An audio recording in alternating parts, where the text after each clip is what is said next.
오늘 그 배우면서 7년 환란은 핵심 주제도 7년 환란과 7년 평화 중에서 별도로 우리가 핵심 주제를 다루고 있는데요. 7년 환란에 관해서 오늘 그 얘기가 나오고 있는데 그 대부분 이제 한국교회 무천년주의 7년 환란을 상징으로 봅니다. 네, 상징으로 보고 아예 그 인정하지 않는데 그러면 7년 환란이 뭔가라고 딱 했을 때 한마디로 정의한다면 다른 것이 아니고요. 왜 7년 환란이 있어야 되냐? 한마디로 딱 정의한다면 예수님 재림을 준비하는 기간입니다. 물론 교회 시대 전체가 다 예수님의 재림을 우리가 준비하는 때다라고 말할 수 있지만 특별히 예수님 재림이 임박해서 오늘 우리가 지금 눈으로 보고 있는데 코로나 팬데믹으로요. 성도님들이 믿음으로 주룩주룩 떨어져 내갑니다. 믿음에서 이탈하고 있다고요. 그러니까 마지막 때가 가면 갈수록 그 일은 더 심화가 되어지는데 특별히 칠도라는 다른 것이 아니라 알곡과 쭉저기를 가르는 시간이기 때문에 이제 우리가 모내기를 했잖아요. 그 이제 벼가 자라고요. 자라다 보면 이제 우리로 말하면은 이제 그 피가 있잖아요. 피. 그럼 우리는 피도 뽑아야 되는데 성경을 보면 이제 가라지죠.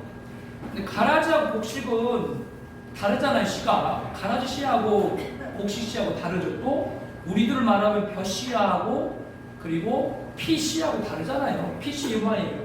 옛날에 밥 먹다 보게 되면 요 까만 게 요만한 게 밥에 피에 들어갔었어요. 우리 어릴 때 밥 먹을 때 보면. 근데 문제는 그게 잘하는 건 잘하는데 그것으로 끝나는 것이 아니라 추수 때가 되면은 곡식과 가라지를 나누잖아요. 그래서 가라지는 불에 던지고 곡식은 곡간에 넣는데 곡간에 넣기 전에 반드시 하는 것이 뭐냐면 타작합니다. 곡식을.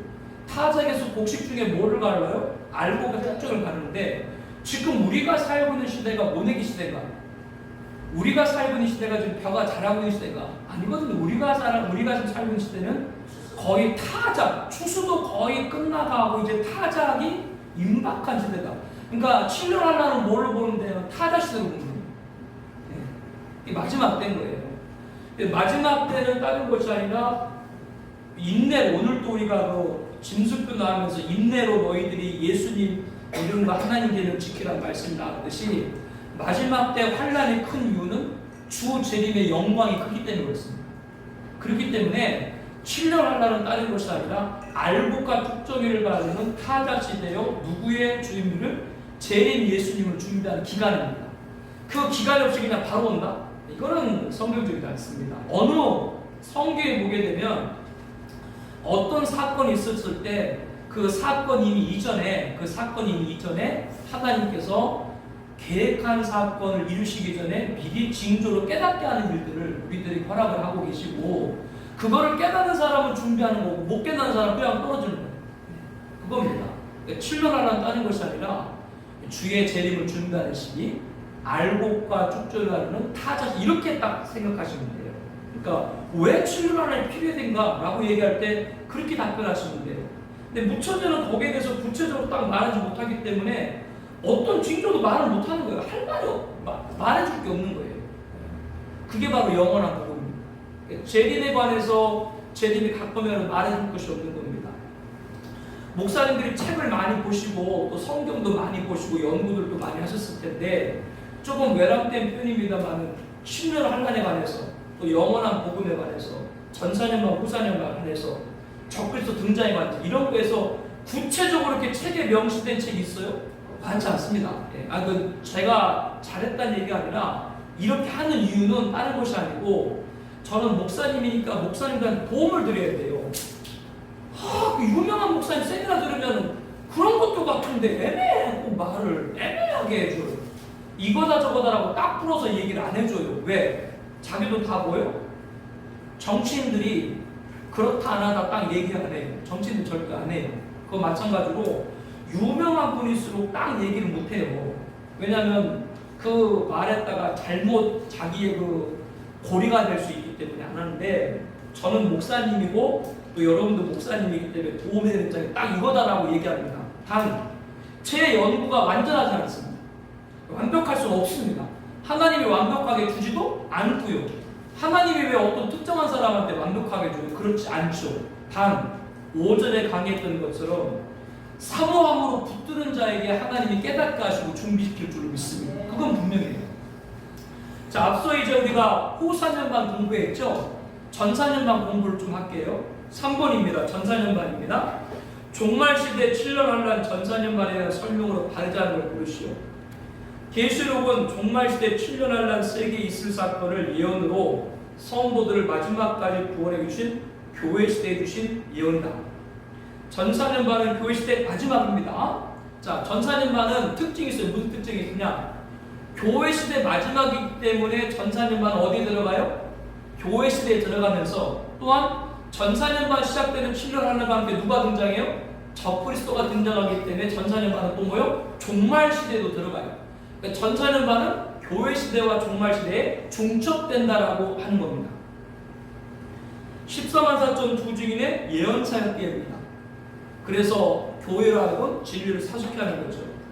이 예언 사역에 무장한 성도들은 호사년반 핵전쟁과 짐승 적그리스도 하늘간 통치와 지구 완멸에서 건짐을 받습니다. 14만 4천 두 증인은 14장에서 새 천사로 등장했죠. 영원한 복음을 전했는데 그 영원한 복음이 뭐라 그랬어요? 계시록입니다. 이 예언을 들고 예수님 재림 곧 심판의 시간이 가까웠다. 심판의 대상은 예가 없다. 불순자는 다 심판받는 거예요. 심판이 시작되면 뭐 더 이상 구원은 없다. 절대 그렇기 때문에 우리들에게 뭐요? 배교, 짐승의 우상의 경배도 말고 그가 주는 표도 받지 말라 라고 하는 겁니다. 이렇게 예언 사역을 듣고 두 증인의 예언 사역을 듣고 무장한 교회는 해를 옷 입은 교제, 마태복음 25장에는 뭐로 나와요? 슬기로 5천여, 그리고 계시록 7장에는 뭐로 나와요? 흰옷 입은 큰 무리. 이 진리를 사수한 교회, 두 증인 종말의 사명자들의 예언 사역을 듣고 무장한 이 진리를 사수한 교회를 어떻게 표현한다고요? 계시록 12장에는 해를 못 입은 여자로 나오고, 마태복음 25장에는 슬기로운 5천으로 나오고, 계시록 7장에는 뭐요? 흰옷 입은 큰 무리로 나오고, 그래서 이들을 바로 뭐라 그런다? 촛대교회로 한다. 촛대교회로 한다는 이유는 다른 것이 아니고요. 계시록 2장 3장에 보게 되면 예수님께서 어디를 거느세요? 촛대사이를 거느시죠. 그 촛대는 교회거든요. 즉 예수님이 촛대 교회사이를 거느신다는 것은 예수님의 관심이 어디에 있어요? 교회에 있다는 말인데, 너희들이 만약에 이 말씀을 따르자면 촛대를 옮긴다고 그랬죠. 그러니까 예수님이 떠난다는 얘기거든요. 그러니까 촛대교회라고 하는 건 진리를 사수하는 교회의 또 다른 표현이다라고 하는 겁니다. 작은 두루마리 영원한 복음이죠. 계시록 측량에 합격한 하나님의 성전과 제단과 그 안에서 경비한 자들, 이 성도님들은 전사년반 큰 환란, 배교교회가 진리교회를 공격하는 첫째화를 반드시 이겨야 측량에 합격할 수 있다. 계시록 10장 2절에 보게 되면요, 갈대는 측량이거든요. 이 갈대 측량은 뭘로 하느냐? 계시록입니다. 종말의 복음입니다. 여기에 합격한 성도님은 하나님 성전과 제단 그 안에서 경배하는 자들이 있고, 여기에 합격지 못한 사람은 성전 밖으로 떨어집니다. 계시록 10장이에요. 그래서 계시록 9장에 보게 되면 첫째 화가 나오는데 황충이 와요. 이 첫째 화는 다른 것이 아니라 배교 교회가 진리 교회를 공격해요. 오늘도 그런 일이 있어요, 없어요? 우리가 예수님만이 구원자입니다. 동성애는 그것은 성경적으로 용납할 수 없습니다 라고 우리가 이렇게 얘기하면 세상만 우리를 공격해요? 교회 중에도 우리를 공격해요? 교회 중에도 우리를 공격하고, 지금 이미 있는 거예요 이게. 첫째 화라관은 전사년반 끝에서 역으로 5달 동안 첫째 화라관 여기에 이르지 않았을 뿐이지 이미 그 배교 교회들이 진리교회 공격은 이미 시작되고 있다고 합니다. 그러니까 진리를 지키는 사람이 바보가 되는 거예요. 진리를 지키는 사람이 바보가 된다고. 성도들은 후사년반 짐승 적그리스도 통치에서 예비처로 인도벌을 받고 마지막 추수에 뭐가 돼요? 익은 곡식이 되어서 공중출고로 지구 완멸에서 건진받는다. 공중출고는 다른 것이 아니라고 했습니다. 7째 대접 때 지구가 완멸할 때 거기서 건진받기 위해서 공중출고되는 겁니다. 이 세상이 다 완멸하기 때문에 예비처도 온전할 수가 없는 거예요. 그때는. 그렇기 때문에 하나님이 공중축으로 건지신 거죠. 예비처 성도들은 6째 대접, 예수님 재림 때 공중축으돼서 7째 대접, 이 지구가 심판 완멸될 때 건짐을 받는다라고 하는 겁니다. 거기 대접, 첫째 대접, 둘째 대접, 셋째 대접, 넷째 대접, 다섯 대접, 5번째 대접까지는 후 4년간 끝에서 떨어져요. 집중적으로. 악한 독종 재앙, 해 재앙, 강 재앙, 이런 재앙들이 떨어져요. 그리고 6째 제일, 5째 제일 때는 짐승 왕자, 하나님이 직접 적그리스도의 본부를 공격을 재앙을 내렸어요. 6째 대접 때 이제 예수님이 재림하시고 그때 우리는 휴거되는 것이고 7째 대접 뭐요? 이 지구가 완멸한다라고 하는 겁니다. 예수님 재림 시 생존한 성도들은 공중 휴거된다.